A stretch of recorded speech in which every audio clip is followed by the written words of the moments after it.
नमस्कार, एक बार फिर से मैं आप सभी के सामने उपस्थित हूँ बेहद महत्वपूर्ण टॉपिक के साथ। और फाइनली इंडिया ने बॉर्डर पार जितने भी पानी के सोर्सेस थे, जितने भी डैम थे, उन सभी को क्लोज कर दिया है।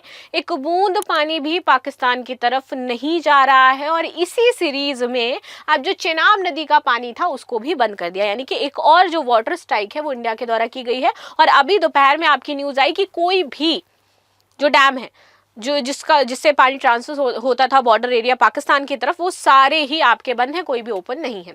सो भारत ने चिनाब का पानी रोका। पंजाब में सेना ने ब्लैकआउट ड्रिल की, 30 मिनट अंधेरा छाया। राजनाथ बोले देश जैसा चाहता है वैसा ही होगा। सो पाकिस्तान के साथ सिंधु जल संधि सस्पेंड करने के बाद भारत ने रविवार को चिनाब नदी का पानी भी रोक दिया है।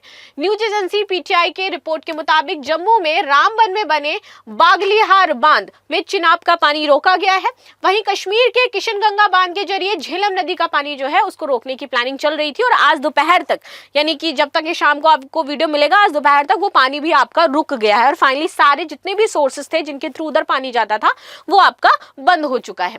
लंबे समय से विवाद में है आपका बगलिहार बांध। बगलिहार बांध दोनों पड़ोसियों के बीच लंबे समय से विवाद का विषय रहा है। और इसी वजह से इंडिया ने क्या किया, विवादित चीजें सब समाप्त करो, बंद करो इसको। पाकिस्तान इस मामले में विश्व बैंक की मध्यस्थता की मांग भी कर चुका है। पाकिस्तान को किशनगंगा बांध को लेकर के भी, खासकर झेलम की सहायक नदी नीलम पर भी इसके प्रभाव के कारण आपत्ति रहती थी। इससे पहले पाकिस्तान के खिलाफ कार्रवाई को लेकर के दिल्ली में हलचल आपकी तेज हो चुकी है। आगे बात कर लेते हैं बगलिहार बांध के बारे में, जो काफी ज्यादा विवादित रहा है इंडिया और पाकिस्तान के बीच में, वो समझते हैं। तो देखो, जो बगलिहार बांध है वो भारत के जम्मू कश्मीर में जो डोडा जिला है इसमें बनाया जा रहा है। ये जम्मू कश्मीर राष्ट्रीय राजमार्ग पर है और जम्मू से लेकर के 150 किलोमीटर दूर बटौत शहर के पास है। नींव से इसकी ऊंचाई 144 मीटर है और लंबाई 317 मीटर हो जाती है इसकी। बगलिहार बांध की जल धारण क्षमताएं 1,50,00,000 टन घन मीटर जो है वो है इसकी। यह परियोजना 450 मेगावाट बिजली का उत्पादन करने वाली थी। और इसका कुछ हिस्सा जो बिजली उत्पादन करनी थी वो उत्तरी ग्रिड को दिया जाना था और कुछ हिस्सा ये जम्मू कश्मीर को प्रोवाइड किया जाना था बिजली का। ठीक है, आगे बात कर लेते हैं यहाँ पर चिनाब नदी के बारे में। सो इसका उद्गम जो है वो भारत के हिमाचल प्रदेश के लाहुला एवं स्पीति जो आपका जिला है यहाँ पर होती है।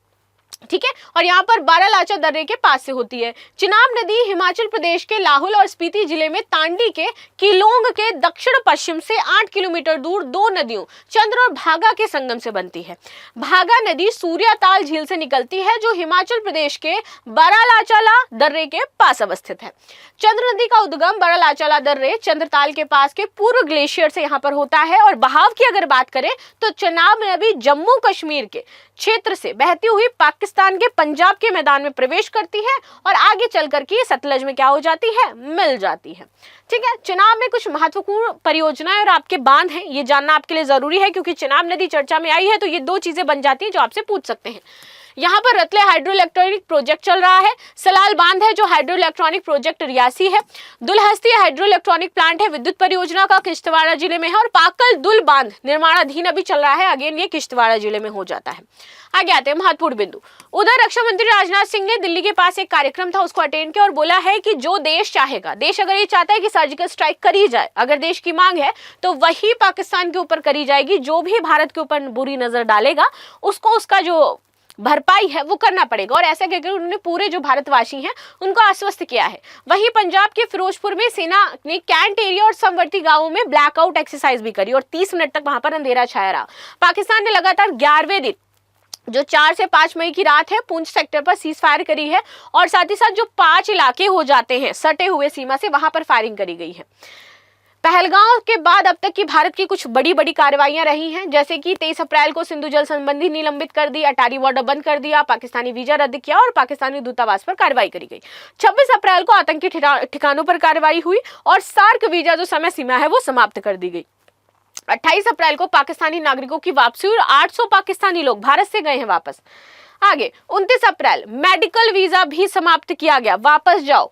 30 अप्रैल को डिजिटल स्ट्राइक हुई, 16 पाकिस्तानी जो अकाउंट थे उनको ब्लॉक किया गया, यूट्यूब ब्लॉक किए गए, एक्स हैंडल ब्लॉक किए गए, साइट्स बैन कर दी गई, सॉन्ग बैन कर दिए गए, एक्टर एक्ट्रेसेस को बैन कर दिया गया। हम टीवी जिसपे आप सीरियल देखते थे पाकिस्तानी, सबसे बड़ा दुख होगा आपको ये वाला, जो पाकिस्तानी सीरियल्स आप देखते थे वो अब आप नहीं देख पाओगे क्योंकि वो भी आपके बंद कर दिए गए हैं, ब्लॉक है, इंडिया में नहीं चलेंगे। हवाई क्षेत्र बंद कर दिया, पहले पाकिस्तान ने फिर इंडिया ने बंद किया।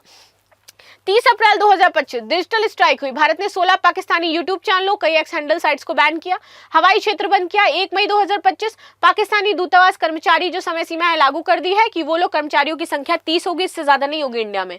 2 मई 2025 को IMF ने पाकिस्तान की लोन की समीक्षा करने को कह दिया कि वो जो लोन है वो वापस हमें चाहिए। डिजिटल स्ट्राइक हुई। पाकिस्तानी PM शहबाज शरीफ और 4 क्रिकेटर्स का ऑफिशियल अकाउंट और यूट्यूब चैनल ब्लॉक किया गया। 3 मई 2025 इंपोर्ट पर रोक लगा दी गई। पाकिस्तान से डायरेक्ट और इनडायरेक्ट जो भी इंपोर्ट आएगा इंडिया नहीं आएगा। 4 मई 2025 भारत ने चिनाब नदी का पानी रोक दिया है और इसके बाद नेक्स्ट आपका एक और जो स्ट्राइक है वो होने वाली है। भारत पाक तनाव के बीच 4 मई से बहुत बड़ी बड़ी आपकी जो अपडेट्स आ रही है कि 10वें दिन LOC पर सीज फायर हुआ है, 2 जासूस गिरफ्तार किए गए हैं। इसके अलावा 7 लोक कल्याण जो मार्ग है उनका इनॉग्रेशन किया गया है।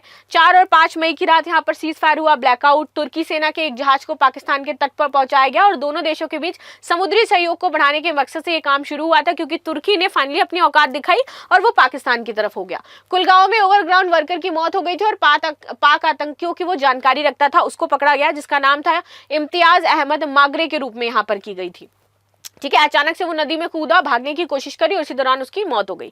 इस पर राजनाथ सिंह बोले हैं कि हम मुंह तोड़ इसका जवाब देंगे, जो भी हमारी संस्कृति की तरफ आंख उठा करके भी देखेगा उसको हम निस्तो नाबूद कर देंगे। सो ये थी न्यूज जो हमने डिस्कस करी। मिलते हैं नेक्स्ट क्लास में। बाकी आपकी क्या राय हो जाती है जरूर शेयर करेगा। And thank you so much. Like share subscribe करना बिल्कुल भी ना भूलें। And again thanks.